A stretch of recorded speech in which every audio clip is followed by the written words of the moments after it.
Hi hello नमस्कार मैत्रिणींनो, कशा आहात सगळेजण? मस्त मजेत ना?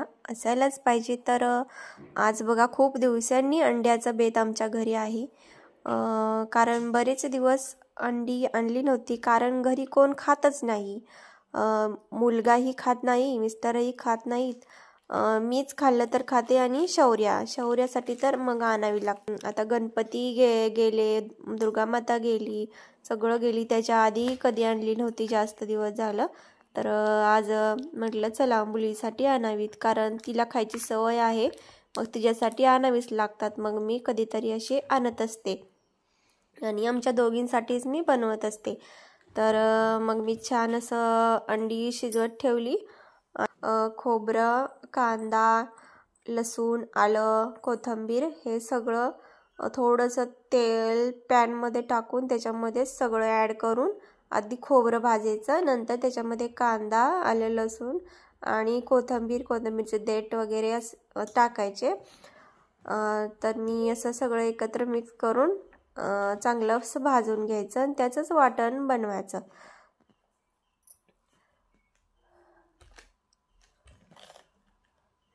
आलं आणि लसूण जास्त भाजायचं नाही. ते खोबरं कांदा भाजत आला की नंतर 1 सेकंदासाठी 1 मिनिटासाठी शेवटी ते अद्रक आणि लसूण टाकायचा आणि कोथिंबीर टाकायची किंवा त्याचे देठ आणि छान असं मिक्स करत भाजायचं 1-5 मिनिटं.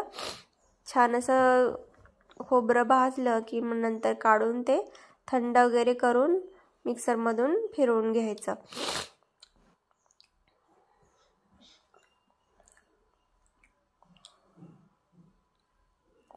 तर आता दिवाळीची पण सगळ्यांच्या घरी तयारी चालू आहे. सगळ्यांची साफसफाई वगैरे, फराळ बनवणे वगैरे. पण मी अजून काहीच केलेलं नाही आहे, कारण आता तुम्हाला मी नंतर सांगेन कारण त्याचं की मी का केलेलं नाही आहे अजून फराळ वगैरे. तर इथं आपलं छान असा मी मसाला पण बारीक केले आहे. थोडंसंच पाणी मी त्याच्यामध्ये ओतलं आहे मसाल्यामध्ये आणि मसाला बारीक करून घेतला आहे. मसाला छान बारीक करून घेतल्यानंतर एक पॅन घ्यायचा आणि त्याच्यामध्ये मी थोडंसं तेल टाकलेलं आहे. तेल छान गरम झालं की त्याच्यामध्ये जे आपण वाटण बनवलं होतं ते त्याच्यामध्ये मी टाकून घेतलं.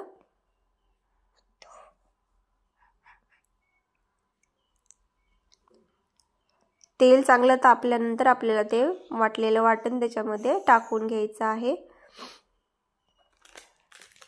वाटण वाटताना मी त्याच्यामध्ये जिरेही ॲड केले होते, तुम्हाला सांगायचं राहिलं.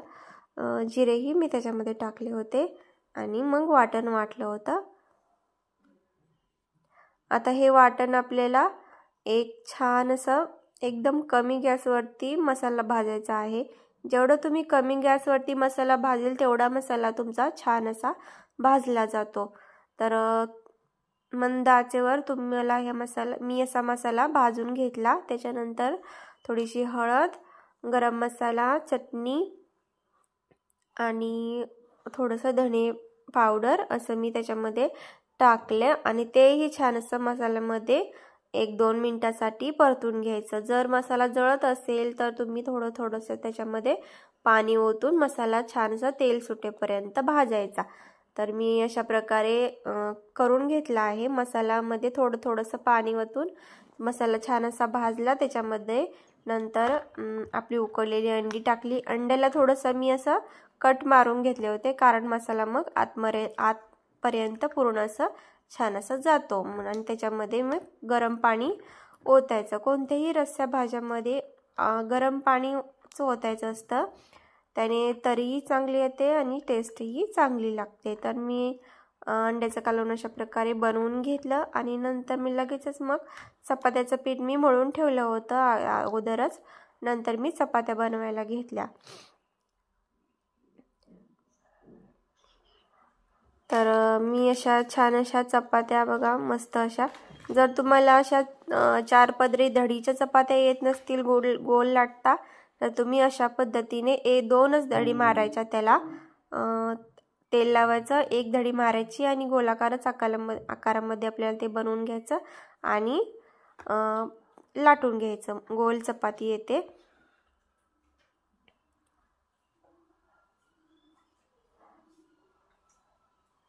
तर मी अशाच लाटत असते, कारण आमच्या मिस्टरांना अशा घडीच्या पोळी चपाती नाही आवडत, तर मग मी अशा 2च घडी मारते आणि लाटून घेते. अशाच त्यांना आवडते त्या.